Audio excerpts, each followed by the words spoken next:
Alors, le Challenge en ligne sur la finance est issu d'un programme lancé par la Banque nationale suisse en 2007 qui s'appelle Economics et qui a pour but de fournir du matériel aux professeurs du secondaire 2 qu'on peut télécharger ou commander gratuitement sur Internet sur notre site economics.ch. Nous faisons de la gamification. Donc, le but, c'est d'amener le jeu dans les cours d'économie, ce qui n'est pas forcément simple au départ, afin d'augmenter l'intérêt des jeunes. On a exposé ce matin sur le challenge en ligne. Et en fait, le challenge en ligne, c'est une question très simple. Comment réviser de manière individualisée, ludique et formative?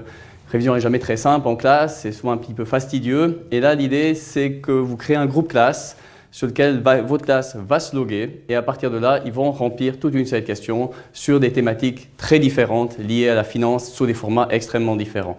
Chaque étudiant remplit ses questions. S'il répond juste, il passe à la suite. S'il répond faux, il a une réaction, il a un lien qui peut lui être donné, il a une réponse individualisée pour qu'il progresse. Tout ça va donner des points et puis ces points vont permettre aux étudiants de se classer dans notre challenge. Si je suis très mauvais sur les assurances, par exemple, et que je prends les feedbacks qui me sont donnés et que je refais le même questionnaire et que je progresse dans mon score, évidemment, c'est le meilleur score qui compte. Ça, c'est la petite carotte qui va motiver les étudiants, c'est-à-dire qu'ils vont se dire « je dois battre mes copains, donc il faut que je refasse le questionnaire, il faut que je comprenne ». Et puis, en tant que pédagogue, évidemment, ce qui nous intéresse, c'est que les gens s'améliorent.